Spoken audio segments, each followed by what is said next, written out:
Well, thank you so very much and welcome.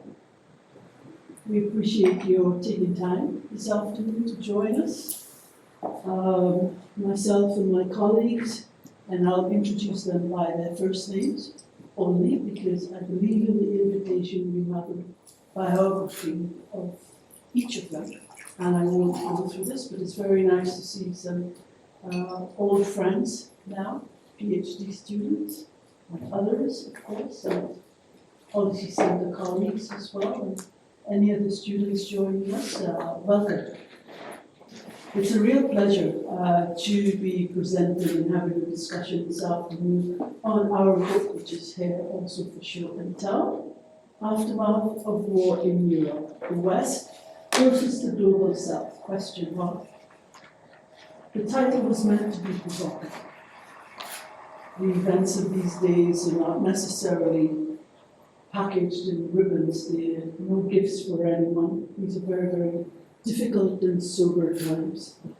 And this title was chosen particularly to reflect the rather dangerous times that we live in. I just want to start off by saying that we've had several discussions on this book in different parts of the world. We spoke first about the book at the Atlantic Dialogues in December last year in Marrakesh. Quite controversial at the time, that we had discussions, and many more discussions as well in Brussels. Theatre of European politics, of course. Discussions hosted by the German Marshall Fund of the United States, which was attended by United States Embassy officials as well as NATO people, a lot of people from the EU External Action Service, a lot of embassies as well as with a number of think tanks as well from Europe, and slightly different groups, NGOs, civil societies, again EU officials, again many people from the Global South as well as the North. What was interesting for us, and this is of course quite a slightly different composition of audience, please come in, anyone who is looking to come in. We found that the conversations have been very introspective, very quiet. People were in fact quite stunned by a number of things that we spoke about, mainly because a lot of the audience was from the North or West. And whilst everyone has been so preoccupied with the war, no one has really been specifically understanding what was happening in the rest of the world, and why so many in the rest of the world have been cool to the idea of sanctions, and why. The book speaks to why. So let's just get started with us this afternoon. Why this book?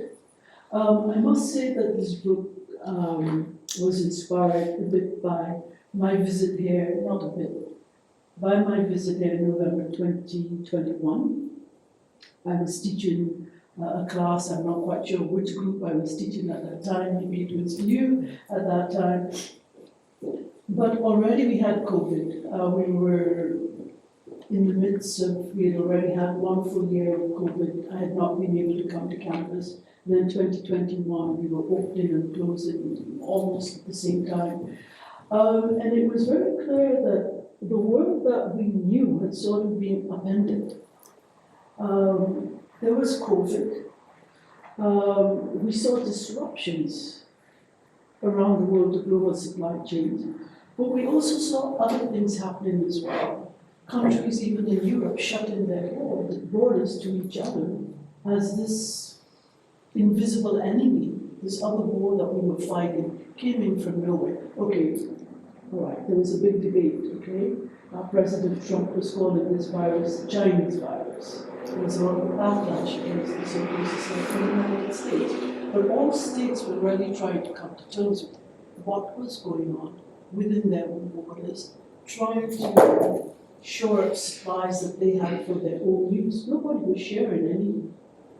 But at the beginning, there was a sense that if it's a global pandemic, we were all going to be in it together. But we found very quickly that we were not all in it together. And by the the time of November 2021, even when many in the northern world had had one or two vaccines, sometimes three, most of the rest of the world had not received a single one. Then we saw the Indians, the Chinese, starting with their own vaccine diplomacy all over the world, including the Caribbean, Latin America, parts of Africa, which is not what we normally would have expected, because when we've had great global crises that have dealt with health, the US has led the way, and the United States allies and other groups have in fact been devoted to a multilateral approach to what we were seeing. But in November 2021, we were not seeing this. We were seeing a world in disarray. We were seeing the normal actors, the leaders, very preoccupied with the convergence of many crises at home. We saw northern Italy, what it looked like. Then the center of the pandemic moved to the United States. We saw how they dealt with this, and so on and so forth. And there were many questions we were all asking ourselves, because when the Chinese government shut down Wuhan province and shut down like 25 million people, the natural reaction from most of the rest of the world was about human rights. How can you take away people's rights and just let them back like that? Why isolating so many communities? When we got into the depth of the crisis, and we're now talking in the Western world about the use of masks, we saw in the United States and others, of course, calls for freedom of human rights. That putting on a mask was, removing some sort of right that people had to making decisions about what they were going to do and what they were not going to do. We saw very different individual and societal responses to the pandemic. And we started questioning as well, what did this mean? How do we together handle something like this pandemic? But we also saw other things as well. Debt was mounting up. And the global south was being encouraged to borrow, and you will speak about this at Delaziz, to borrow as much as they could to prepare for a recovery post-COVID. Nobody was even thinking of a war. But there were also a very deep and disturbing sense that the instruments that we expected to see put in place to assist with handling that debt were not being put in place, or at least were not going to be very successful. So there was a growing sense that being in it together was not necessarily where we were all going to end up. So go back to November 2021 when I was here, it was very clear that there were things that were happening in the world. And if we are a policy center, the new side, there were many conversations in the world, but there were many across the Northern Atlantic, the United States and Europe. There was a lot of discussion about what was going on and what was happening in the South. The South is not necessarily pronouncing on its own behalf. There is a very strong sense that the South has to be part of the conversation, the global South, the more definitions of what the global South is. The South has to show up and speak for itself. It has to not only just respond to things as they come, but we are sufficiently mature and sophisticated and smart enough to table from our own perspective and our own prisms the systemic and non-systemic crises that come along and our responses to it. That's the reason for this work. And the fortunate thing was that, well, fortunate and unfortunate, at the time that we were thinking at the end of November 2022, there was a sense that there might be war, but there was a larger sense that there could not be war. War in Europe, that was just simply not going to happen. My own sense was that it was going to happen when I saw that Russia had in fact erected field medical hospitals on the border with Ukraine. I mean, you don't put field hospitals together unless you're expecting that you're going to be putting people in them. Right? And then, of course, the rest is history. February 24th, tanks rolled in, and we've been living not just with one global crisis, COVID, but a second. And in many ways, then, our initial instincts were correct, in that the divisions that we were seeing in the world because of COVID were, in fact, going to deepen during any period of escalation, as we have seen in this war. So let me just use 1 or 2 more minutes just to set a little bit more of the context, and then invite my colleagues to dive a little bit deeper into their own chapters. Mine was on the geopolitics of the world as we see it today.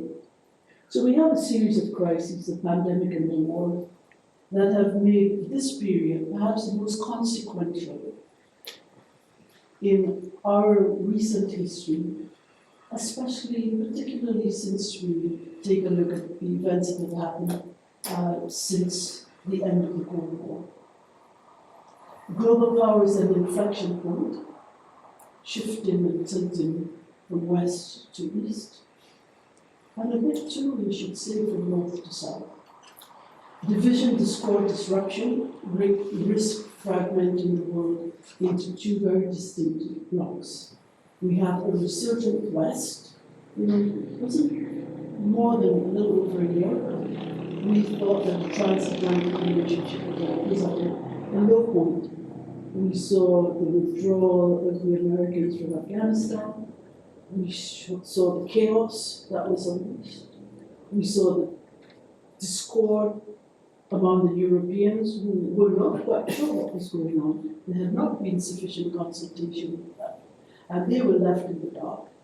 And 14 days later, we heard of AUKUS, new alliance between Australia, the UK, and the United States.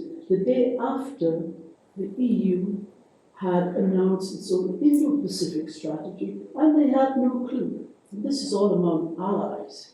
And it was a very disturbing, very low point in those relations. So we thought that the Western alliance really and truly was at its lowest point.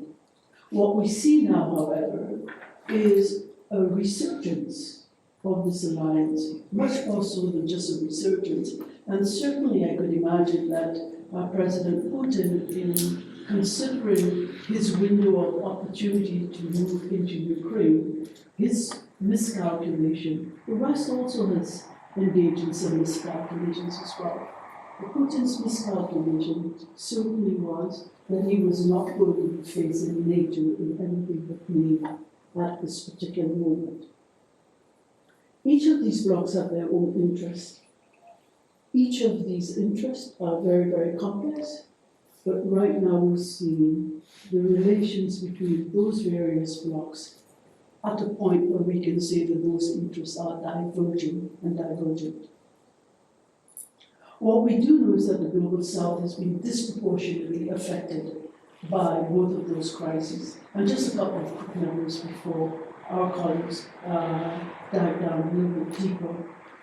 The cost of the GDP of developing countries since 2019 because of COVID and this war has been 30% of their collective GDP before COVID. In 2019, there were 56 million people on the brink of starvation. Starvation, that is, not poverty, in the Global South. By the end of 2022, it was 105 million. 78 million new people in the Global South were pushed into poverty in the first 3 months of the war. By the end of last year, it was 223 million. These are World Bank and IMF figures.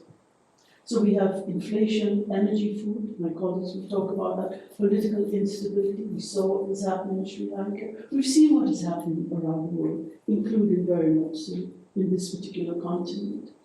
We have at least 50 countries who have been labeled as debt distressed. A number of countries have already defaulted on their sovereign debt, and we can expect a lot more. What is really very interesting is while the northern countries are still borrowing, sovereign borrowing, at 1 to 2% or 2 to 3%, countries of the south are borrowing at 14 to 18%. And the strength of the US dollar has spread inflation throughout the world to the point where a number of local currencies have already devalued and devalued in a very big way. And just to conclude on this, just setting the stage, so we're heading for a lost decade of growth. Not everybody here is old enough to remember what happened in the 1980s, but some of us are. There was a lost decade of growth for Africa, and particularly Latin American countries. There are lots of parallels. There was an oil shock. Iraq invaded Iran. The American dollar increased in value. It spread inflation, but we had all been spending very cheap money, and all the parallels are there to that particular time. A couple of things stand out now before we get into the rest of our discussion. We see a global south that is particularly cool to the idea of sanctions. Western sanctions, that is, on Russia. They're not picking a side, but they're actively choosing to secure their own interests. And the days de facto of Western interests being those of the rest of the world seem to be over. The global south is also very much aware of the south, that global wealth is also shifting from west to east. And we see that very much if we take a look at the shares of global output. In 1960, the United States was responsible for 40% global output and global wealth. It's still the largest economy, but today its share is 25%. China's share is rising. By 2030, it will be the world's largest economy. It surpassed that of the EU collectively in February 2022. India has already surpassed the UK as the world's fifth largest economy, and it did that just a few months ago, and it's growing at about almost 7%. The EU share of global wealth, which was 25% in 1990, has and will decline to 11% by 2040. At this rate, EU output will be equal to that of India, below the share of the US, which will be 15%, and less than half of that of China. The top 3 of the 4 world's biggest economies right now are in Asia. So the numbers, these are facts, these are not opinions. So quickly to wrap up this laying of the context for us. So what is the rest of the world doing? We say that they're cool to sanctions. Well, they do many things. We saw Saudi Arabia's response to President Biden requesting that more oil be pumped so that the price of oil would go down.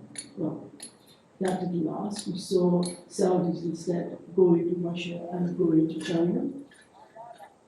We saw South Africa hosting joint naval drills just recently, February 17th to the 27th, with both navies of China and Russia.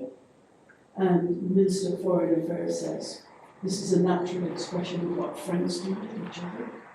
We see the BRICS deepening their alliances and their relations, and many countries of the global south signing up to the BRICS Plus and wanting to be members of the BRICS.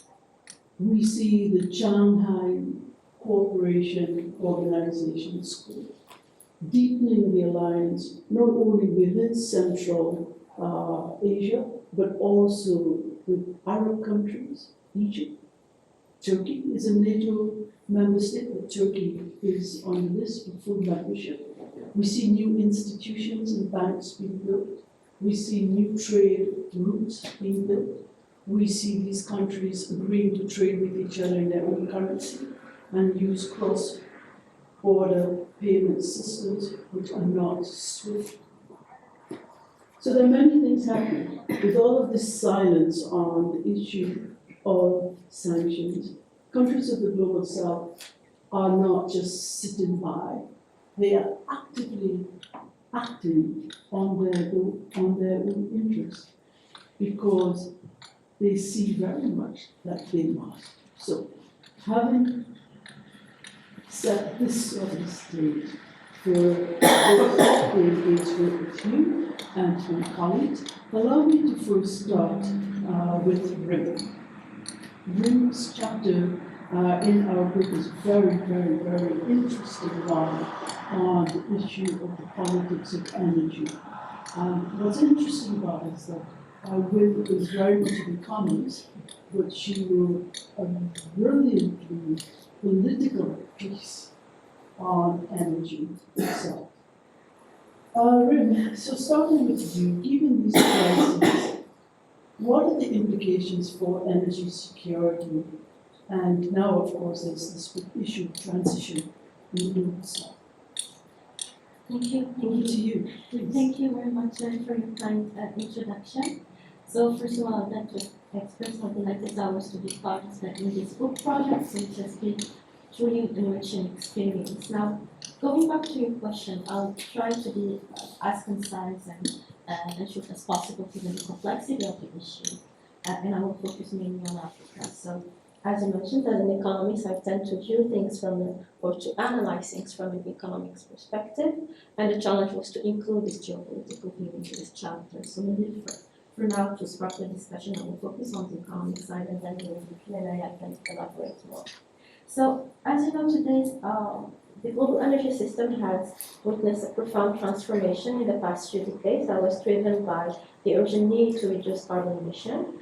And today, the system appears to be at another inflection point, driven by many economic and geopolitical crises that the world has witnessed, which further disrupted energy markets in 2022 and put energy security back to the forefront. So, from an energy perspective, one of the mid to long-term impacts of this crisis would be the divergence between the different regions of the world with regards to the pace of the energy transition, but also with how they view or how they deal with the trilemma of energy security, sustainability, but also economic development. So the chapter was finalized back in October 2022, so the main messages, many things happened since then, but I will focus on the main message of that chapter. So at that time, when the crisis erupted, it could have two opposite effects on the countries of the global south. It could have either redirected investment towards extractive industries and fossil fuel power generation at the risk of reversing the decarbonization trends observed in the past years, and also at the risks of created stranded assets. But it could have also accelerated the energy transition, particularly in countries that are seeking to build energy resilience. So one point that I'd like to highlight is that Europe's diversification away from Russian oil and gas has opened the possibility for other partners to fill in the void, and some of those partners were in Africa. So, for instance, Algeria has indicated its willingness to and ability to increase gas supply to Europe, whereas Egypt is also making progress in positioning itself as a key regional destination for natural gas processing and re-export. And other countries in sub-Saharan Africa like Nigeria, Tanzania, Mozambique, or Senegal have also been approached by Europe to either increase production or develop new gas projects. So it is true that Africa's oil and gas producers may gain or may benefit from this, mainly in the form of additional revenue stemming from exports to Europe. However, most of these countries that are currently producing oil and gas in Africa have limited spare capacity to rapidly increase production to meet Europe's need. And they have also stated that they are giving priority to domestic consumption, which is taking precedence over exports to Europe to meet their local energy demand. In addition, the development of new gas projects may also be delayed because of operational or security reasons. So in Mozambique and Tanzania, for instance, investment decisions on major liquefied natural gas plants are unlikely to be made until at least 2024 because of safety concerns in the former and because of ongoing negotiations and pending project design processes in the latter. In addition, rapidly scaling oil and gas production in Africa requires significant investment. However, what we have been witnessing in recent years is that international oil companies have been reducing their investments towards hydrocarbon projects in Africa, as several European countries have increasingly called for a faster energy transition. But while that was happening, Africa continues to face much higher financing costs for renewable energy projects, which are seen as riskier investments, and which also can hinder or hindered the rapid deployment of clean energy projects in Africa. And this is occurring at a time when the continent itself is facing numerous structural energy challenges, the main one being energy access, which is still uneven across the continent. And actually, progress in terms of energy access in sub-Saharan Africa has deteriorated since the COVID-19 pandemic. So I'll give you just one number that I find very striking. So between 2018 and 2020, the number of people in the region that lacks access to energy has increased annually by about 4 million people due to either increased complexity of expanding service to remote area and poorer households, but also due to the impacts of the COVID-19 and other pandemic-related economic fallout, supply chain hurdles, as well as rising global inflation. And therefore, the challenge of energy poverty in Africa is a very important issue, one that deserves the same urgency as the energy crisis in Europe. And it can be argued that Europe's interest in oil and gas is short-lived because Europe is set on committing to its decarbonization strategy by 2050. But this is a quick solution or quick fix for short-term needs that carries long-term consequences for developing countries, particularly in Africa, because investment in oil and gas industry are is a high intensive capital business with long payback periods. So investors need to be confident that when their products come into market, demand will be there for many years. But this is not guaranteed, as Europe is seeking to phase out fossil fuels in the long term. And this risks locking oil and gas producing countries in Africa into fossil fuels for much longer, especially in absence of policies to diversify the economy and the absence of long-term strategies for the energy transition, which risks creating stranded assets. So to summarize, amidst the shock to energy markets caused by the recent disruptions, the Global South continues to face a dual challenge, that of meeting the needs of hundreds of millions of people that still lacks of energy, but also to participate in the global efforts of the energy transition. And the emerging position in many developing countries of the South is that different energy sources, both fossil and renewable, might be needed for a certain time in order to ensure socio-economic development.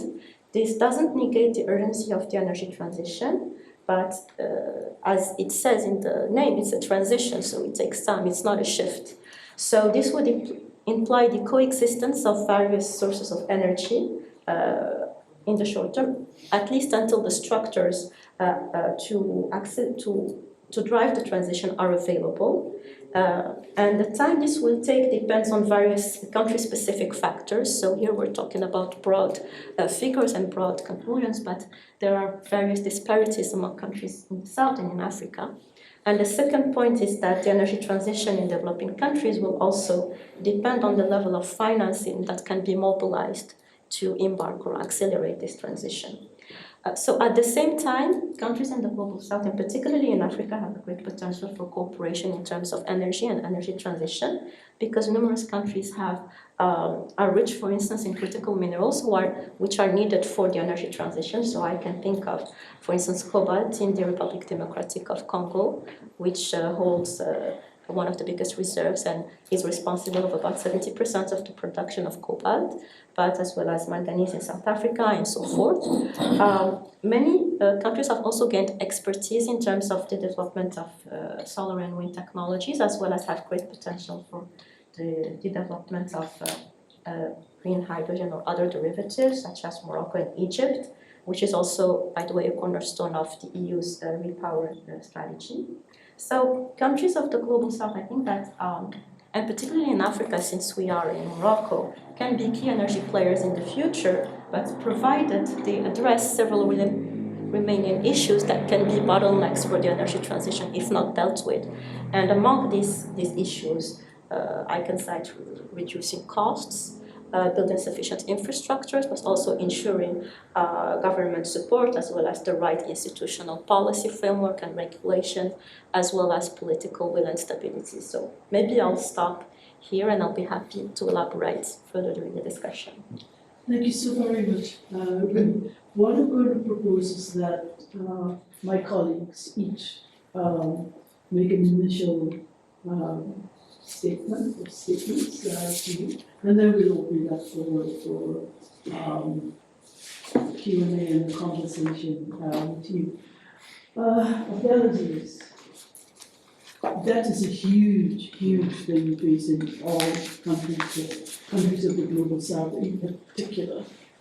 We've had a series of crises, right? We had countries trying to grow out of the international financial collapse of 2008, 2009, and then we had these series of crises. What are we facing? What are we looking at? Are we facing, do you think, a period of unprecedented debt crisis? Thanks, first of all, for the invitation of giving us the chance to contribute to this magnificent book, which is very timely, I think, and as you said, it was ahead of the curve. So regarding the debt, first of all, regarding the title of the book, it seems that it's much more geopolitical. It would not affect everything, but I find myself, when I was writing about this topic, about this confrontation between the West and the global south, even at something quite a niche, I would say, like the debt issue. Because the debt, if you see the last episode, there was some risks building in here I will focus on Africa as representative of the global south. The risk and fragilities were building in Africa in the last 12 or 10 years.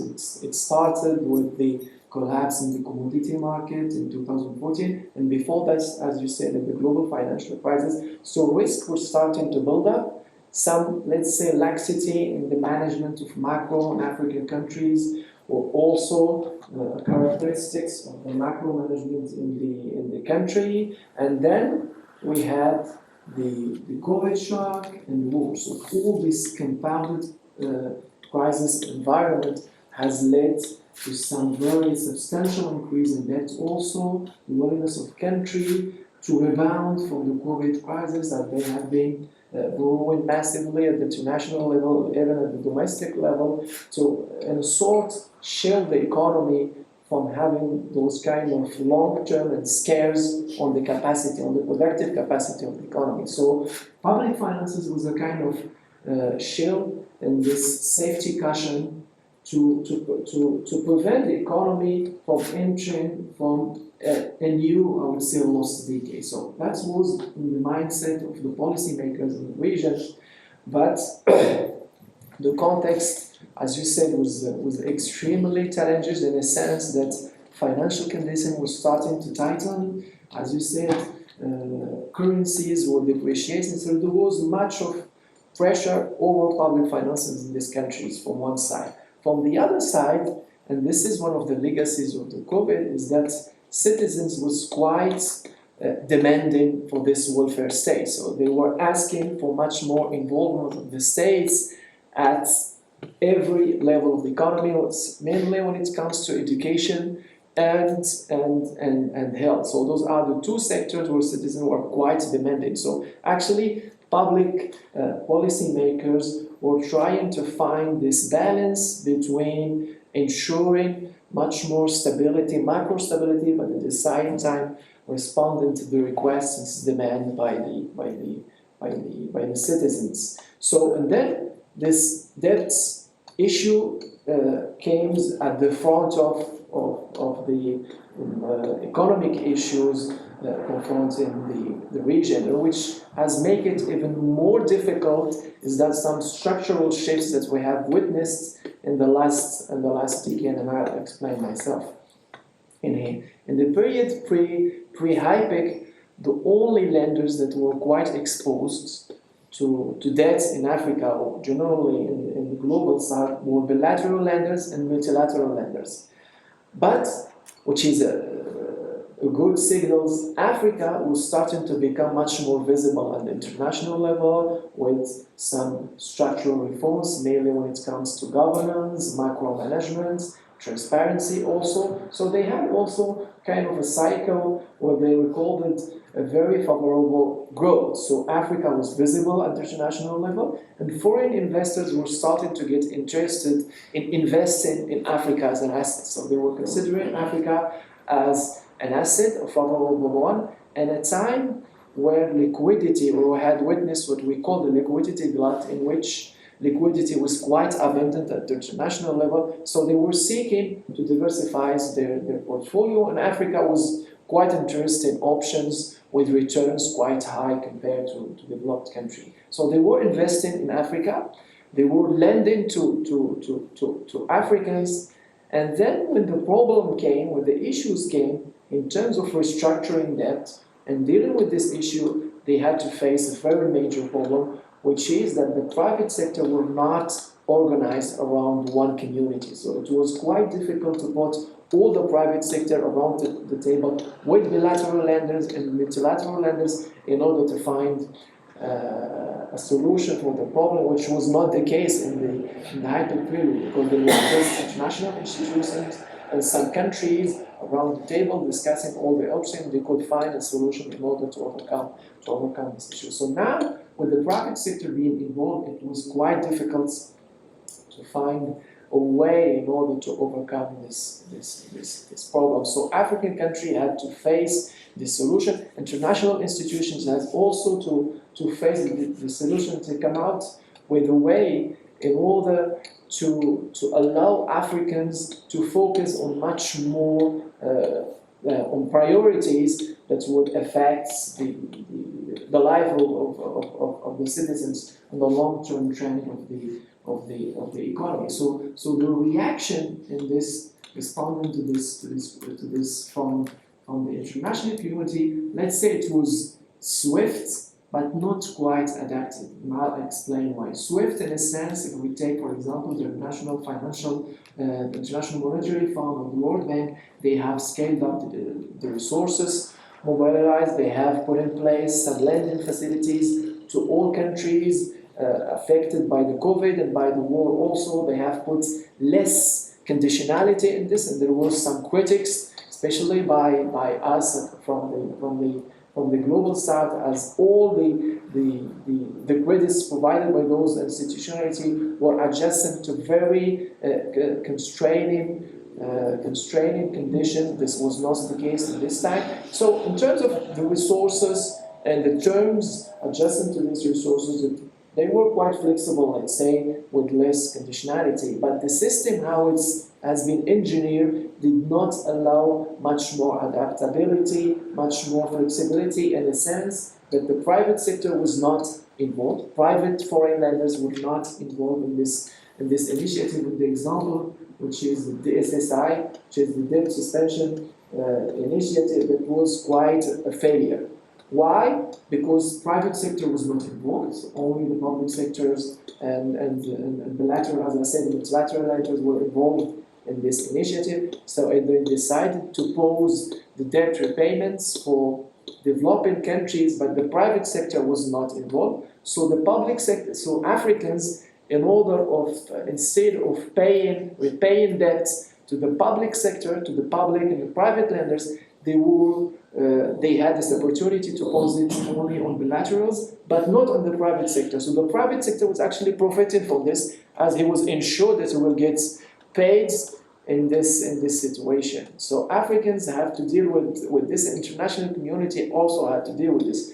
The difference, the other, I would say, initiative deployed by the international community was this SDR allocation, which is quite unprecedented in the history of the IMF, that has allowed $600 billion provided to all countries. But as I said, the system, how it was engineered, was not allowed that countries that were most affected benefited from this initiative. as the SDR allocation was following proportionally the share of the economy and its contribution to the IMF contribution to the IMF quota. So Africa in general has benefited for something close to 30 billion SDR, which is below what was expected in this context. And at the same time, countries that benefited the most from this allocation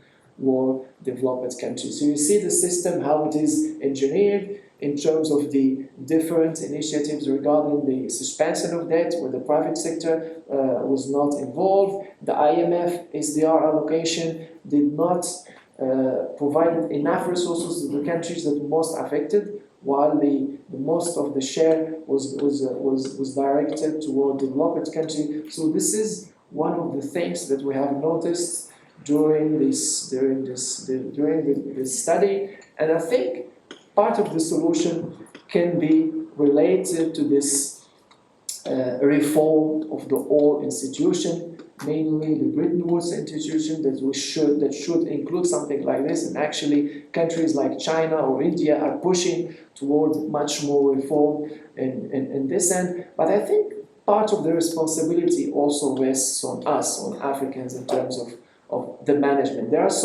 some classics in terms of macro management that we know quite well that Africans should stick to in terms of this disconnection they should install between commodity cycles and public finances. This is something that we know quite well that Africans should do. Some countries have succeeded in putting something like this, like Botswana, for example, with creation of some sovereign funds that allow the disconnection between the cycle of commodity and the cycle of spending. This is something that Africans should invest to. Also developing some continental, I would say, mechanism that can deal with all the issues related to debt. And the African Development Bank is now championing a program called the African Financial Stability Mechanism that will allow to intervene in this kind of situation. And this is a kind of program that will allow Africans to find a solution to their own problem instead of going every time to international community. So this is one of the solutions that has been provided lately, and the context right now is giving much more momentum to this kind of initiative. There is also this issue of transparency, I think, that has been actually instrumentalized by Western countries in order to attack the involvement of China. Because right now, what's the narrative around China here in Africa is that China is using this debt-trapped diplomacy in Africa in order to have a kind of control of a country, which is not the case. And right now the narrative is starting to change. We have think tanks from the US, think tanks from Europe that now realizing that actually China is not the issue, it's not the problem. This is a part of the solution in this context. And I think the involvement of China in terms of investing, in terms of funding, is a new thing, is actually a good thing for Africa. It brings a new experience, it brings an alternative to the Western model. It's up, I think, to Africans to take profit from this situation in order to channel the resources to what they think is the most important. I think I'll stop here. Well, thank you very much, Aziz. When we come back, there are two things that I wondered if you could tell us a little bit more about. One is the fact that one got a sense that there are a number of countries like Pakistan that we very early on wanted to approach the SSI, and then they opted out. They decided not to, because one of the things for them and for all developing countries was a sense that they would have been downgraded with respect of going to that facility, and they would for decades trying to build up that confidence in their economies and not having defaulted on their debt. They didn't want de facto to seem to be going for an instrument that was going to lower the confidence in their economy, and I think that was a very important caveat on parts of the instrument. And the other quick thing was this whole idea of the debt trap offered by China to many developing countries, when in fact the World Bank has put out reports exploding that myth that in fact most country debts, where the debt has been seen to be tipping countries into crises, when the World Bank has undertaken studies disaggregating that debt. In fact, most of the debt is not owned by China at all. Exactly. So it's something that you can come back on. Yes. Or you want to come on? Yeah, I can react to this. In fact, as you said, Pakistan was afraid to get involved in this, but for example, Ethiopia was trapped in this kind of things because they went to this program. We have three countries, Zambia, Chad, and Ethiopia. They went to this country in order to have the debt restructure, but this emits the wrong signal to the private market because Ethiopia means that they have a problem in terms of debt management, so they were downgraded. Right. So the fact that they have been downgraded means that the spreads will increase and the cost of the funding would increase. And right now they're caught because the system was quite bureaucratic at a point that even the IMF and the World Bank who were governing the system was saying that it's not working. We have to find a solution. We're expecting in the last annual meetings that they will find a kind of a solution. They will discuss it, but nothing tangible right now in terms of how the program should be engineered, should be put in place in order to find the right solution, the right mechanism to get everyone on the table, including private foreign lenders and bilateral and multilateral And ones. Zambia defaulted. Yes, Zambia defaulted. Ghana is also defaulted. Could not repay back its foreign debts, and the way it's starting. And the issue right now also is that it's starting with let's say not systemic countries, but it's moving ahead as right now some middle income economies are starting to find issues in terms of paying back its debt. So the wave is building, risks are building, and we don't know who is next. Right. Well, thank you for this. And then before we engage all of you, Rita. Rita's chapter deals with security issues in certain parts of Africa. And these security issues have become even heightened by this period of crisis. So there are a couple of, several global actors in the part of Africa that you focus on. So we get in situations becoming worse? Are we seeing greater instability? And who are the global players that we're talking about right now? Yeah, thank you, and good to have you all here and to discuss this chapter. Thank you for inviting me to contribute. And I remember when we first had the initial discussion, I think you wanted this to be more from like south perspective, how they see the issue of global powers intervening in West Africa, and that's the region that I would focus on because that's the region I work on, and I'll let other parts of Africa to my other colleagues if they have something to mention. And so to picture the main actors in the region, if you want to call it, traffic jam of global actors if we talk about West Africa. So of course you have the US, the European Union who are involved mainly on security related issues, humanitarian support, development, and then you have China, which is more in economic development and investment, infrastructure building, etc. Russia recently in West Africa became more involved, but not directly, at least initially in late 2010s, like 2017, 18, and officially 2021 in Mali through the Wagner Group.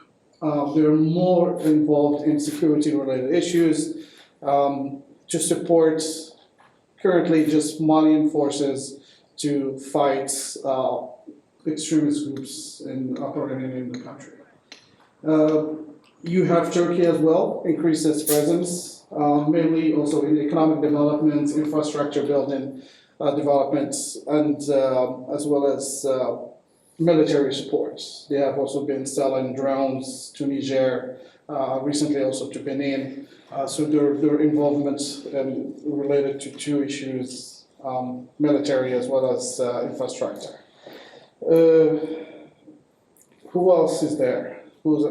I mentioned China, and so as you see, like you have this traffic jam of global powers.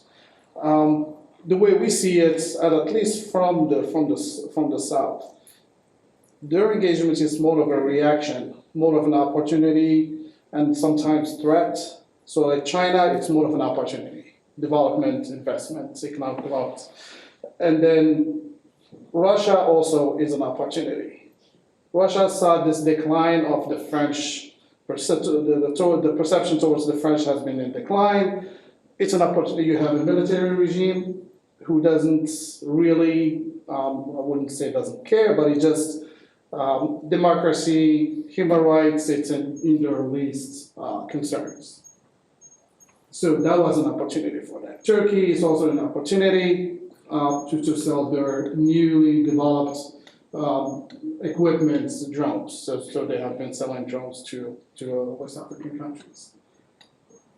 The US, unfortunately, for example, it's been more of a reaction. Until something happens, then the reaction, rather than being proactive and engaged with their local, regional partners to resolve the ongoing security issues.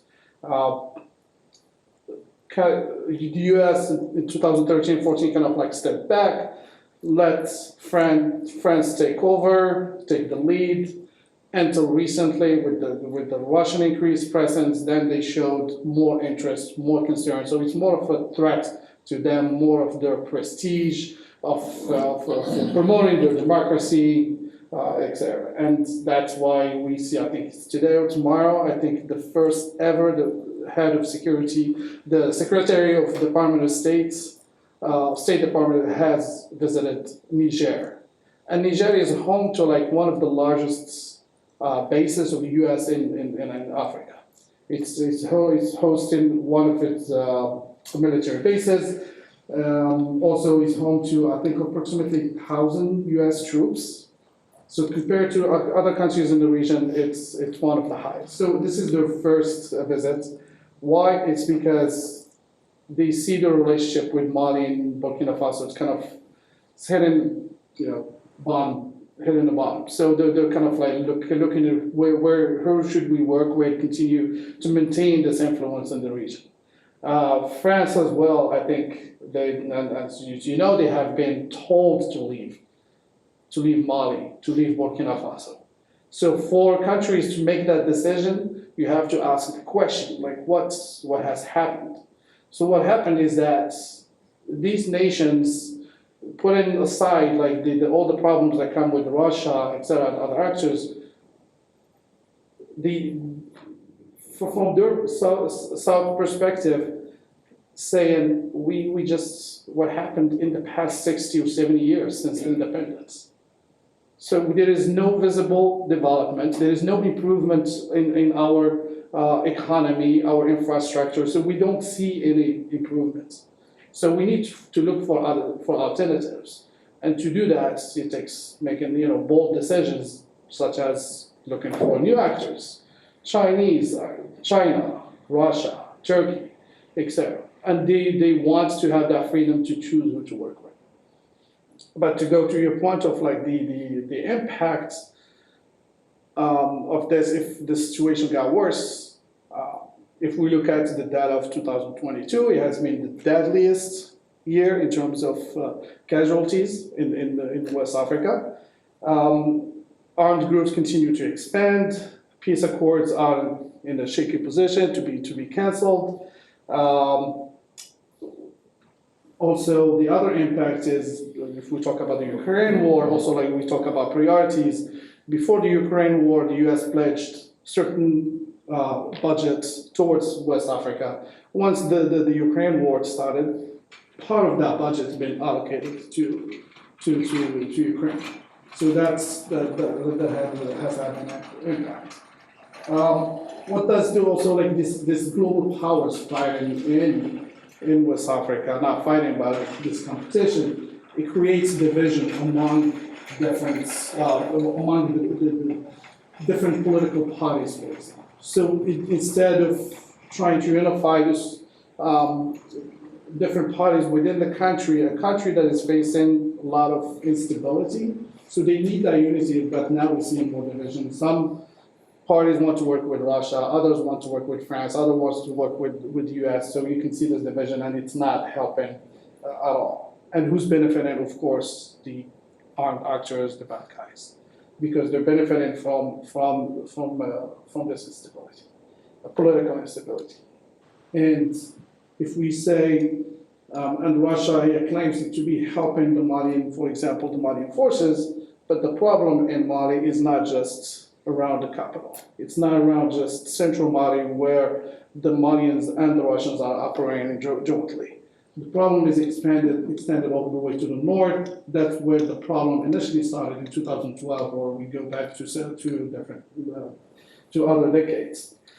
So they're not necessarily helping. There's increase of human rights abuses. Now we saw this possible, and strongly it's going to be joint collaboration with Burkina Faso, with the military regime in control. So the region is dealing with this global powers competition, while it has been the worst decade in this region's history. If you ask me about the situation, it's been the worst in terms of fatalities, in terms of violence, in terms of the number of coups d'etat. So it's not getting any better, and it's not going to get any better anytime soon. And I think if the West, I'm talking about the US, the European Union, want to see any improvements and fixing this damaged relationship, I think they have to rethink their policies, rethink their strategies, and as I mentioned probably in the last sentence of the abstract in my chapter, I think rather than focusing what global powers are doing in Africa or West Africa, I think we should focus on our relationship, the global relationship with the Africans, with West Africa, rather than what Russia is doing, what China is doing. And I'll stop here. Looking forward to questions. Well, thank you very much for that, Rita. But just to put you on the line here a little bit, we've recently seen a number of actors from the US coming through Africa. Okay? We saw Mike before, we've seen the First Lady, then we've seen the Vice President coming through. We see the Secretary of State back again. And I can't think that it's only because there's concern about what's happening in Mali. I think it's, my own sense is very much that the US and the EU are very, very concerned about that widening divide with the rest of the world in the global south. And now almost every paper that you read in the US and in the EU is talking about how do we engage with the global south. Harris tried at the Munich Security Council, she didn't get very far, right? But there is a sense to deal with what's happening with Ukraine and to deal with Russia, to deal with the threat of China, that the US and the EU need to have the global south in support. And this is part of the reason why there is this wave of visits.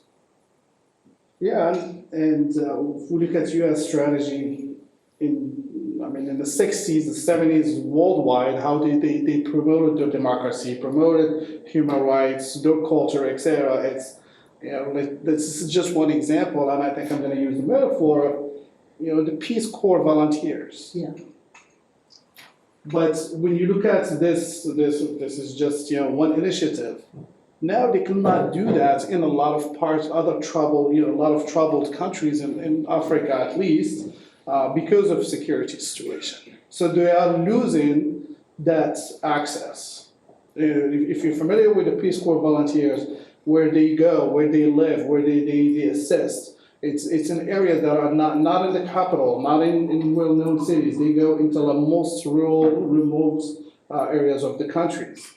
And a lot of people in these countries know the U.S. through Peace Corps volunteers. A lot of these Peace Corps volunteers become diplomats. they become government officials. And they have kind of some understanding of the context. But I think if the US wants to fix some of that, I think have to rethink how this Peace Corps volunteers could be reshaped and rethought to match like the current situation. And unfortunately also like you have, it's a problem from the US side is you have an administration now in a year and a half, you're gonna have a different administration. And maybe not. So then what are the priorities? And we always see priorities like in Africa. So you have, for example, it's never the same level. So when you look at just the articles about the visits in Africa, what is allocated to Ethiopia, it's not what is allocated to the Niger visit, for example. Okay. All right, well, please. We here have spoken a lot, and you've been very patient with us. We'd like to hear from you. Add your voice and comment or question to us. Andres. Okay. First of all, let me comment on the title, and it's a comment that would have been valid even when we published the book. The West versus the Global South. For us, Germany, part of the West, this is primarily East versus West, with the aggression coming from the East. That is how the story is understood of Russia is attacking Ukraine. It's not a Ukraine war, it is Russia's war, it is Putin's war. And it's directed at Ukraine, but it's also directed at Georgia, it is directed at Moldova, it is directed with cyber attacks and with hybrid warfare also at the three Baltic states, Estonia, Latvia, and Lithuania. But we have the attacks on the IT infrastructure of practically all of the German governmental departments, including Parliament. So we understand that this is a solid attack from the East, autocratic, petrostate East against a liberal order in the West and the global rules-based system that the West has built up. You can criticize that rules-based system, and it does have its weaknesses. It's a separate debate, but at least we have it, and we can argue about how to change the rules rather than whether we should have rules or not. So that's something about the title. When I listen to my compatriots in Germany, they don't talk about the Global South. It's just not a meaningful entity for them. They would never mix the whole Global South. They would say, how are we going to address West Africa? Because Germany has sent troops there at the invitation of the French and the local governments, both. And we're trying to extract ourselves from the region now without losing more men and women, because women are now serving as well. We Germans don't really understand that region. We have no historical connection that would allow us to do that. And so we are bailing out, hopefully without incurring further losses. But the way in which this is understood, that this is a conflict between free liberal societies and autocratic societies. Where we withdraw, we leave the area for warlords and for military dictatorships that have pushed their way to power, and that we leave the countries to be run by them rather than by a rules-based system. So this is perceived not to be North versus South. This is highly segmented in the different regions, and it's perceived to be a conflict between autocrats and democrats. And I wonder how your discourse would change if you didn't talk, Rita, in the abstract about the interest of countries, but separated the interest of the elite that is in power at the moment and the country as a whole. Where is this policies that we see evolving? Are they actually serving only the corrupt elites or autocratic elites or whatever else elites, rather than serving the country? What explains that 7 years after independence, there has been no improvement in the living conditions, in the level of education, of healthcare, or whatever else in those countries? What explains it? And what do the governments have to do with it? If you could separate that a little bit more, perhaps we could get insights that I can take back to Germany. Sure, thank you. May I take a crack at that? Oh yeah, please do. I think this question of the elite and institutions and trust between people is not one just for all those other countries. It belongs in your country as well. It belongs in the United States. So if we're talking academically, then we can say, let's interrogate all societies, West or East or North or South, using a different prism. And we will find that even in the most mature democracies, there is a breach of trust between the people and their institutions. And we can talk about the United States, we can see populism in Germany. So I don't think that disaggregating the narrative in the way that you propose would lead us to conclusions that get us anyplace helpful. This is just my own view. This is just one. The second is this issue of the global south. And I agree with you, the global south is not a geographic construct. Neither was the non-aligned movement in the 50s. It's more about a sharing of a sense of who one is, the obstacle that one faces. And while this is precisely why the rest of the world has moved on and is not dealing with the issue of sanctions, because they see the West dealing with this very much as an issue of the East, when for the rest of the world, all they want is that the war stop, because the war is not in their interest. They've paid a disproportionate price. Their people are suffering. They have no money. They want only stability, political stability, so that there's prospects for growth and economic stability. We saw that in the G20. Look at the G20 last year, evenly divided between North and South on this issue of sanctions. Today, G20 leadership is in India, and we have in the same narrative. India is saying, we're not looking to divide the world. We see one earth, one family, one future. But the interest of one part of the world cannot just be left aside.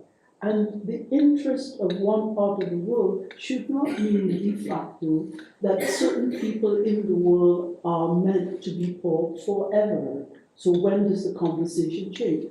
I think, Andres, that until we see this not between East and West and North and South, all needing each other, because ultimately,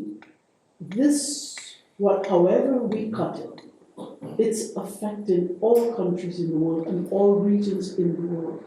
Some more unfrontally, and some. I give you, the issue of inconsistencies or double standards is also played in. Countries of Africa, for example, have seen the welcome given to refugees from Ukraine. They don't receive that. Even last week, 2 weeks ago, many people died off the shores of Italy. So I'm just saying that there's a certain disenchantment. There's a disenchantment even with the rules. The rules not being consistently applied, perhaps because quite often the referee doesn't like the rules. I mean, I had a conversation with a colleague, a very dear colleague, who was with the Ministry of Foreign Affairs of an EU country. And his view was, we should all be more than just asleep, that a member of the UN Security Council, for the first time in the history of the Security Council, a member has invaded the territory of another country. And I said, well, we're entitled to our own opinions, but never our own facts. It's not the first time. This happened before. It's just that we have not called it what it was. When countries have moved into Iraq, Afghanistan, we've not played that card. So there is this sense that the rules are there, we want the rules, the UN is being bypassed. Let's have a conversation about how we apply the rules and we apply them consistently, but that we treat all countries and regions of the world with equity and respect. I think that's a conversation that we need to start having. We're starting to see it, and it's a good thing, and there's no right or wrong. But I think if we don't have the pillars on which we can hang different things and close that understanding divide, I'm not quite sure that we should not miss this opportunity to be able to doing certain things right, you know. But there were other people as well, so please. Can I jump and answer his question about elites and Mali? And I happen to be supporting the stabilization platform of the Germany and within the Foreign Office. The German have their troops present with the UN mission in Mali. They are doing a lot of great things, but with the arrival with the Russians, for example, so the Malians, if we talk about the elites, now preventing Germans, for example, to fly any drones, anything for security, to protect their troops who are helping stabilization efforts. For example, the Germans rebuilt a bridge and rebuilt a port on the Niger River, but the Malians failed to come in and commit and protect the bridge, protect the ports that they built. Then you have the extremists came in again and destroy it. So kind of like you can do the effort, and I agree with you. Like you have for the other global powers intervening and helping stabilization efforts, but then if there's no commitment at the national, local level, it's just going to go down the drain, and there's that vicious cycle. The narrative is totally different from Bamako, and once you get away from the capital and you get to more affected troubled zones, then the narrative is totally different. It's the narrative within the elites is not representative of those affected the most. We can discuss this more. That's fine. There were a couple of hands. Yeah, sorry. Yes, please. Hello, my name is Chris Sardi. I'm an economist at the Policy Center for the So first of all, thank you very much for the presentation and for the book. So Ms. Lin, you have talks raised about the question of the lost decade. So what do you think that African countries, what are the policies that can African countries implement so that in 10 years we're not going to talk anymore about this question of the lost decade, and what is the role that now we've seen several challenges, shocks that affect Africa, the energy crisis, inflation, question of debt. So how can African deal with all these issues? And on the question of the energy, I'm not a specialist, but I have a question on the energy side. So we really raised that the question of finance, but I think that there is also a dimension that is very important, which is related to social justice and the question of equity, both between countries and within countries. So, and when we talk about this question, there is on the debate, the policy debate, there is a question of compensation that we talk about from developed to developing countries, but also there is the question of technology transfer. So how can what is the balance between the two that can help also this transition to low carbon industries? There is also another element which is related to the role of the private sector. So I think that the private sector, of course, there is the role of the public sector in investing in the right technology, but also there is the role of the private sector. And of course, the private sector will do sort of cost-benefit analysis before moving to shifting industries from high carbon emission to lower industries. So, what do you think there are the right incentives for the private sector to shift, to help in go on board in this transition? So there are many pieces to your question. No, and that's wonderful. But I think finance, we've got disease, and the issue of energy justice, a just transition, right? Of course, thank you, Hamza, for your question, and I will jump on the point that you made about equity and justice, and this is a very important one. And this is why so many developing countries, when Europe started the race again for looking for oil and gas when the war happened, many developing countries, particularly in Africa, was questioning this move, and they've been seeing that as a double standard in energy, because for many years international oil companies have been reducing investments for oil and gas, and now without particularly increasing the investments in terms of renewable energy. So we were in a situation where in Africa many countries which were already suffering from lack of access and aging infrastructure, didn't have enough investment to invest or to build new power plants, either for coal or oil and so forth.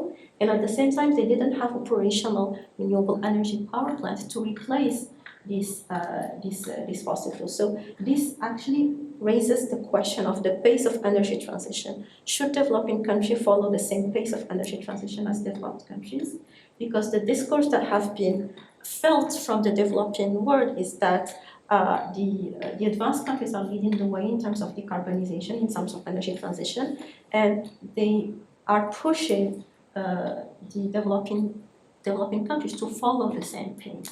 And this is where the trade-off between accelerating the energy transition, between ensuring energy security, and between ensuring economic development happens. And this, we can't speak about the global south in general because it is so diverse. So it depends on each country, depending on its socioeconomic factors, natural resource endowment, to define what is the pace that it likes to achieve with regards to the energy transition. One of the recent policies in this area, I know it's a bit far from what we've been discussing, but I would like to point it out. It's the carbon border adjustment mechanism, which has been viewed by many developing countries as putting an additional constraints on them in the sense of particularly those countries who were trading a lot with the EU have seen this policy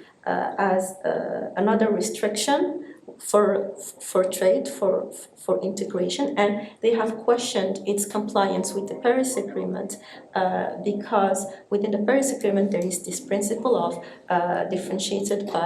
common but differentiated responsibilities, meaning that not all countries have contributed the same to the climate change, and not all countries have the same capacity to fight climate change. And within this principle, it allowed developing countries to have less stringent objectives in terms of decarbonization. And there have been these debates about whether the CBAM is compliant with that because it doesn't include any exception for developing countries. But at the same time, it signals that in the future there will be more and more policies like that. So we have to be ready for that, but how? So this is where the true issue lies. So how can a country be at the same time accelerating its energy transition, but at the same time protecting its economic development, ensuring peace and security, lowering poverty, dealing with other issues like unemployment and so forth. And this is also where the policies, the institutional framework, the regulation of each country plays a big role, because you've talked about government support, the private sector. So the private sector won't be active if there isn't a clear, transparent regulatory framework that favors the participation of the private sector. So it's a very big issue. I don't have the answers for all of it, otherwise there wouldn't be we would be in this situation. But these are some just thoughts about it. Thank you. I mean, and I'm very happy that you brought up CBAM. Andres, in the book as well, we've got a chapter on EU policies. We take a look at the EU New Green Deal, and that chapter was written by the corporate trade lawyer for Agoria in Brussels. It's a brilliant piece. But, you know, I mean, the EU has taken a leadership role on the whole issue of the transition. And that is laudable, really. But there are aspects of CBAM that are being raised by India, by Australia, and by Indonesia, by many countries in Africa, as being protections. Really and truly, because the EU needs to make sure that EU businesses don't migrate to places with low standards, right? But at the same time, there's the other piece that's happening with the EU and the IMA, the Inflation Reduction Act, which is very poorly constructed in terms of the name, when it has a lot to do with climate targets, decoupling from China in a number of ways. So the EU has said to the US, well, let's have a transatlantic club, where in fact we can promote investments in our countries to the exclusion of countries that are not our friends. So the friendship. The friendshoring is now also happening in other parts of the world, where you are seeing a number of countries in Latin America saying, we're not exporting to the rest of the world anymore our rare earths.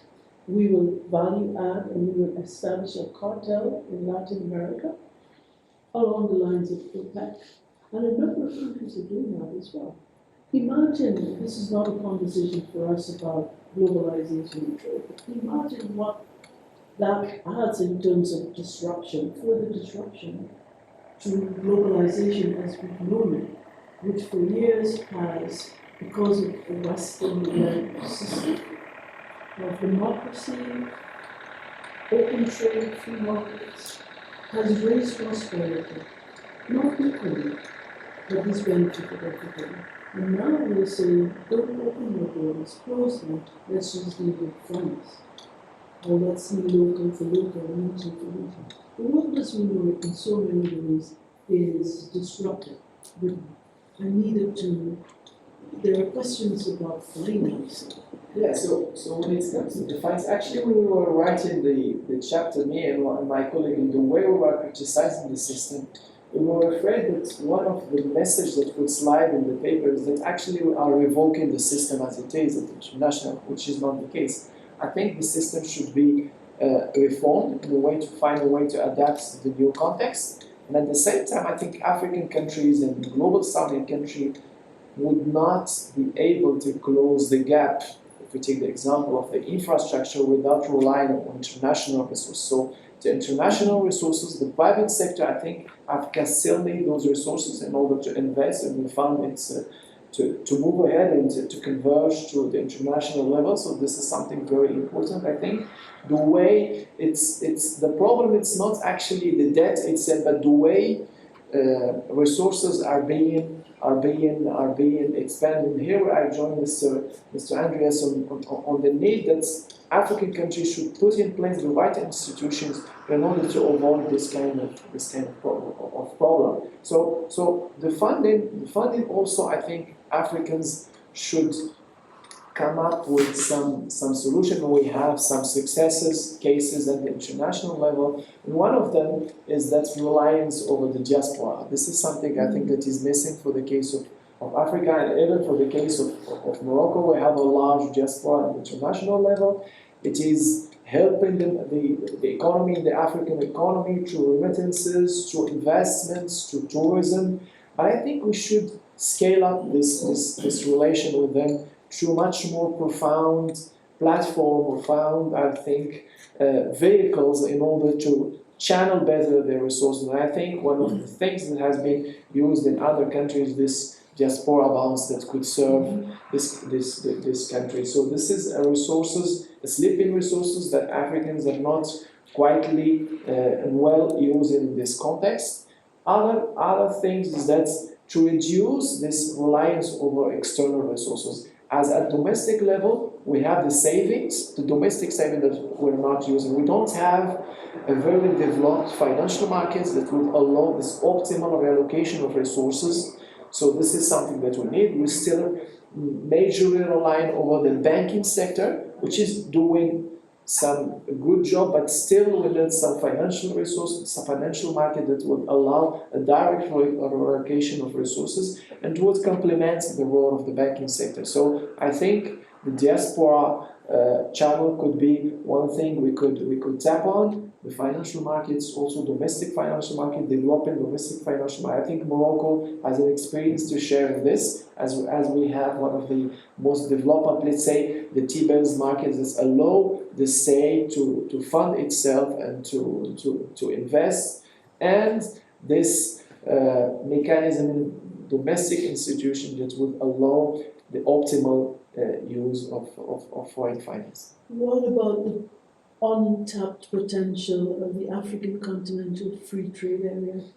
Yeah, I think this is the big project, I think, for the continent that would allow us to converge and to have the same, I think, aims and the same targets in not in the long run, but only in the near term. And this is, I think, very ambitious object at a time where at the international level we are fragmented, we are pushing too much more fragmentation, but at the same time Africa is pushing too much more unity. And with this program, I believe we can have a kind of a roadmap that allow tackling every issue and each infrastructure issue, basic infrastructure. This is something that matters in order to fulfill this ambition. The question of funding also.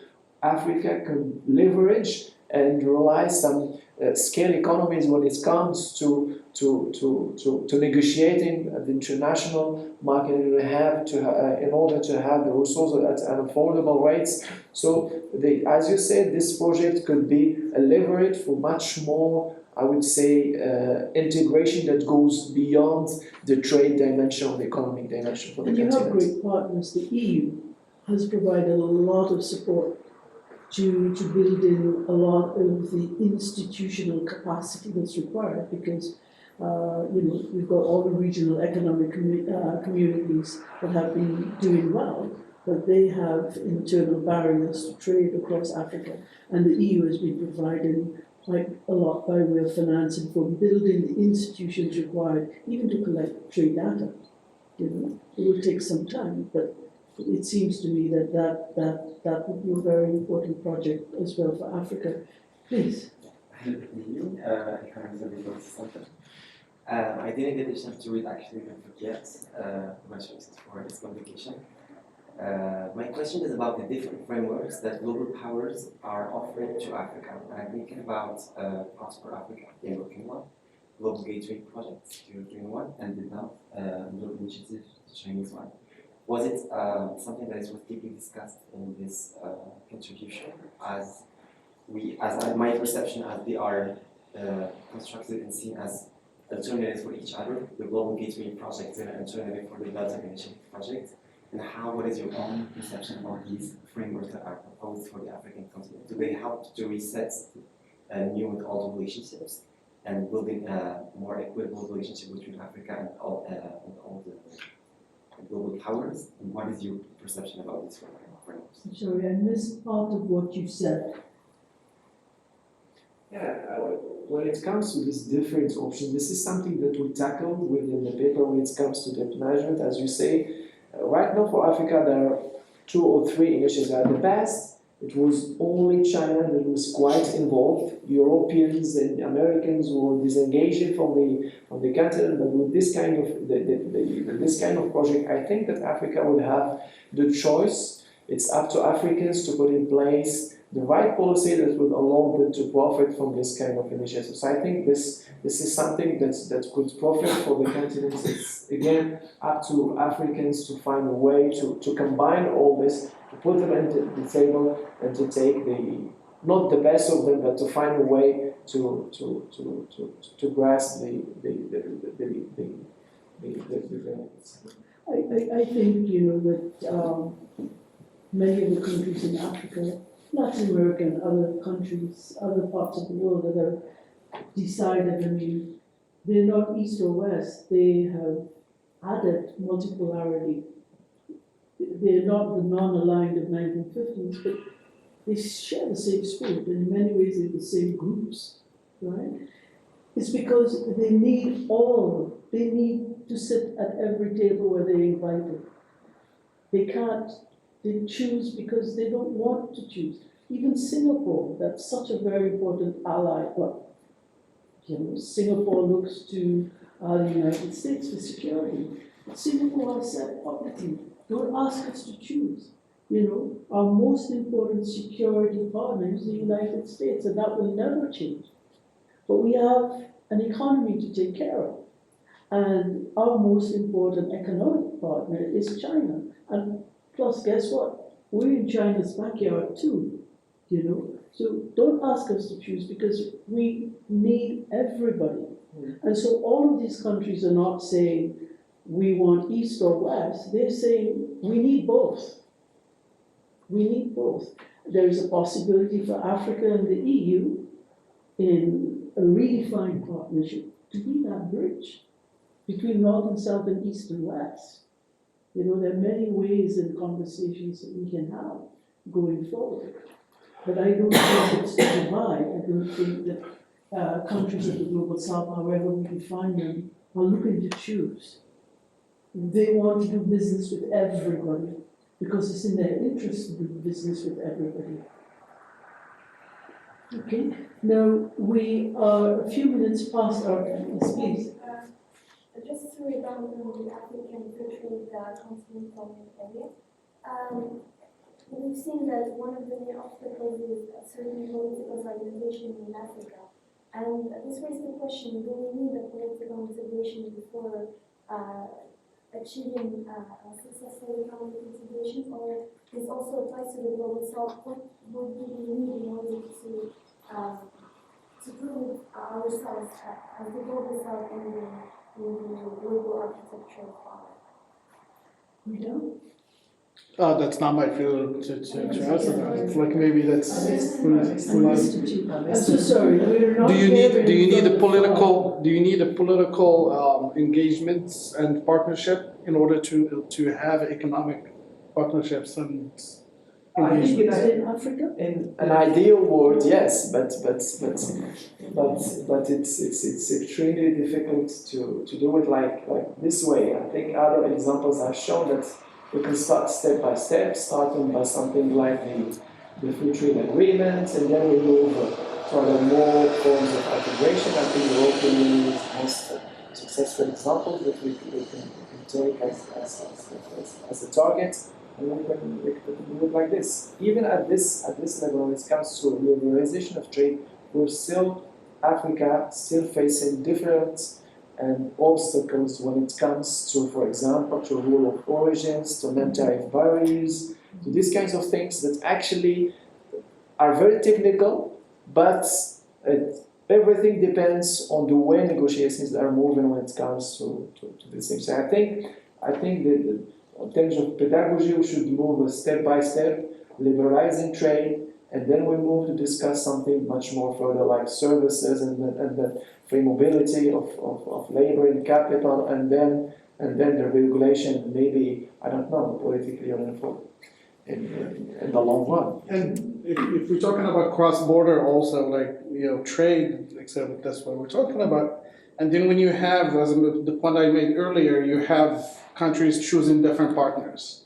So like if we talk specifically about West Africa, so you have now, as I said, Mali working with Russians, Niger is refusing to work, at least not yet, to work with them, and there are ongoing tensions. So that will have an impact on how they are going to engage of any sorts of bilateral and regional efforts. There was one regional body that existed, now doesn't exist anymore because of these differences. Sahel G5. So it does have an impact, not just domestically, but also like at the regional level. And certainly when we look across Africa as a whole, I mean, in class I'm always talking about, building the internal market is a very important thing for Africa. And a lot of the class, there are 54 separate countries. This isn't China. And so let's start with those who are willing to start. You don't need to start with 54. You don't need to be as slow as the slowest. But you have a coalition of the willing, and if there are 5, you start with 5. And there's also a demonstration effect. When things are successful, people want to join in. So don't let the drag of 54 keep you back. Start with those that you can. I mean, if the EU had thought that they were going to start with everybody who was European, then the EU as a model could not have developed. Right? Correct. So, And I think a please, similar, Sabrina. perhaps, and I think, sorry? I wasn't raising my Okay. And I think, Oh, sorry. yeah, Yes, please. and I think a similar issue is happening in terms of climate action when you look at the agreements. So typically, the more countries there are, the more difficult it is to negotiate an actionable plan. But we have to start somewhere, and as you mentioned, sometimes we have to make do with the system that we have while laying the blueprint for a more sustainable or more concerted one. You find as well that countries find each other at the WTO in November last year.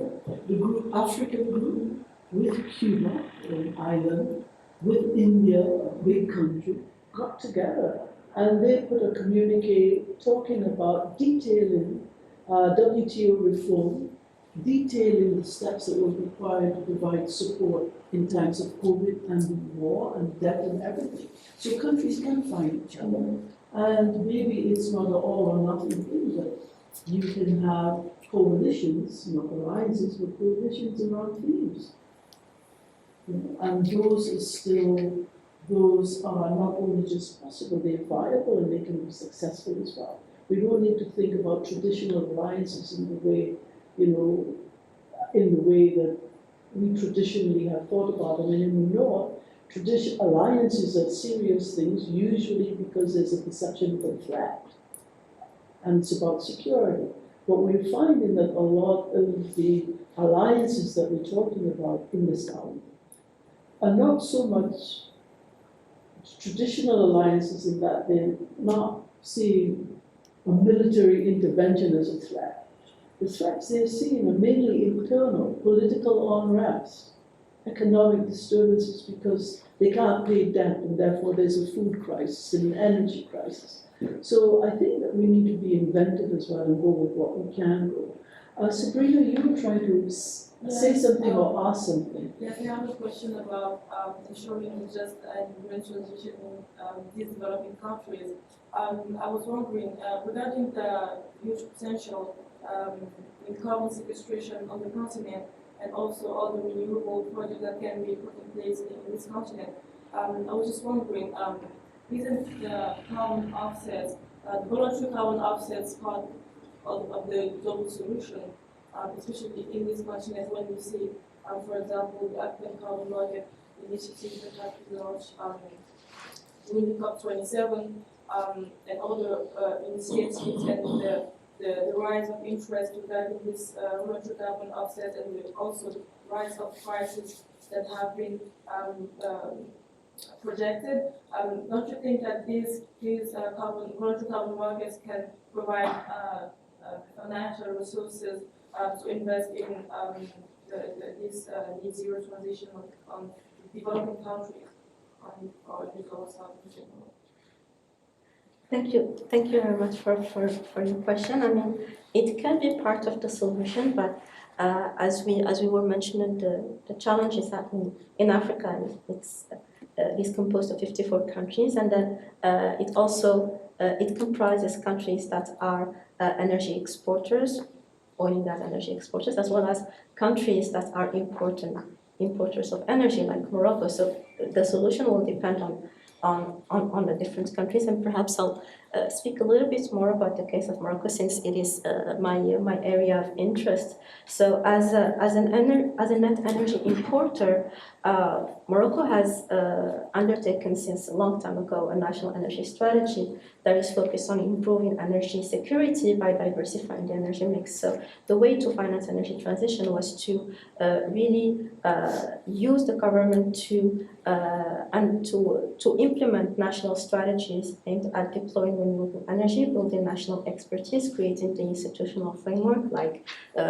and creating agencies like Mazen, Yerazen, AME, etc., so that we can build this expertise in terms of renewable energy, and then set goals for the future. The story might be different for a country like Nigeria, which are heavily oil producers, and which also suffers from a structural lack of access of disruption in energy supply. So there is not one solution that fits all. It will depend on the country's socioeconomic development as well, because we've seen that many countries in Africa have came out after the pandemic feeling worse economically, so they might be financially restrained or constrained with regards to putting funds in terms of deploying or accelerating the energy transition. So there are a lot of factors that countries need to take into considerations when laying their strategies for the future. So there is this trade-offs that needs to be done between the short-term priorities and the long-term need, and the whole issue is how to calibrate this trade-off. Thank you, Bill. We have been a little bit over our time, and I was going to invite my colleagues to each of them the last thought that you wanted to share with us, starting with you.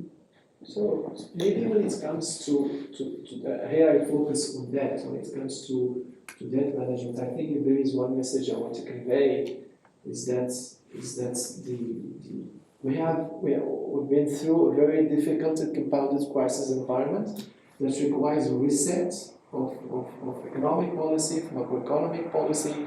In the continent, we have pressure, domestic pressure, that push the states to fund and to invest much more in infrastructure, and this is something that will have implications on a different level. So this kind of context will require the international system to adapt in order to let's say not help Africa but support it in the transformation, and this I think which comes with some reforms at the international level that requires that African countries, global South, to contribute much more in the making of the international monetary, financial, and let's say economic system. Okay, thank you very much for that. Rita, your last word. My last word. From what I said as a conflict stabilization advisor, and again, like stick to what I know on West Africa, and the risks I'm seeing, and I mentioned it briefly, which is like this further regional, national, micro, like at the local level division. And this is going, you asked like if it's getting worse, and that's what I'm seeing, I think are going to get worse. With the Ukrainian war, with the involvement of Russian mercenaries in parts of West Africa, there will be local recruitments, like more locals being involved with such militias. And because they are ethnically based, and because of the existing local division, we will see more violence, we will see more atrocities, we will see more division, and it's going to create further conflict in coming years. And that's where my concern is, from the position where I sit. And unfortunately, I don't see global powers like the West, US, France, European Union doing much about it. Unfortunately, I don't see how it could be stopped in the short term. Okay. All right. Sorry to draw this really bad picture, but it's the reality. That's sobering. It is. Rim, any optimism for us? Yes, so if there is one thing that I would like to emphasize is about energy security, and I think the main concern is to ensure that energy security of some, so namely the major powers and advanced economy, does not create massive insecurity for others, so namely the developing world. So as I said earlier, ultimately, we must do, the economy cannot stay still. So we must do with the system that we have while laying the blueprint for a more sustainable and resilient energy future. And just. And trust. And just, exactly. Okay. All right. Thank you so very much, Rim.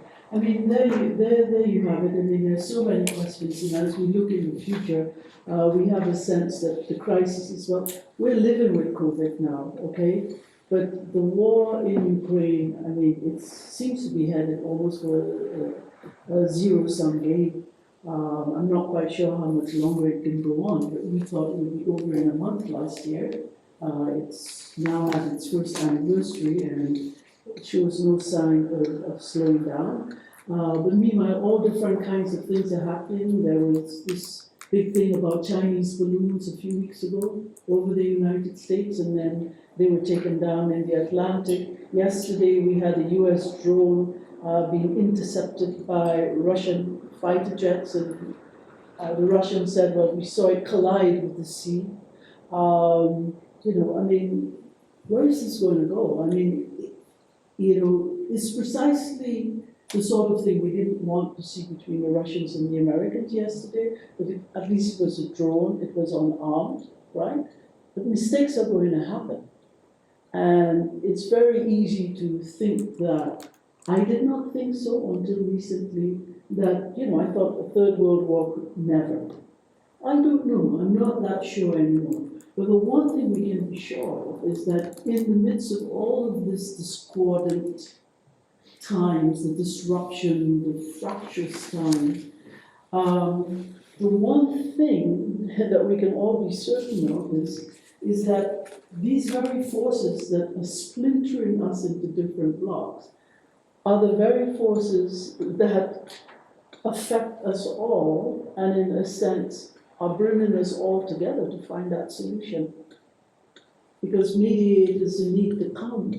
The East doesn't trust the West enough to engage with mediators from the West. The East, we saw China pulling out a surprise, hello, Saudi Arabia and Iran are now friends. After 7 years, I mean, we didn't even have a sense that these discussions were taking place. They were rather a surprise for many people. Well, we need more of those good things, but where will they come from? And so for all of us, even whilst we table things that we feel need to be parts of the conversation, valid parts, legitimate parts of the conversation going forward, we also need to be part of the solutions going forward, because multilateralism is what is going to get us through this. Multilateralism is what's going to fix climate change and all of the global governance issues that we face. So thank you so very much for sharing your afternoon with us. Thank you, my colleagues, very much for being here with you, and all of you who came. Thank you. Thank you so much.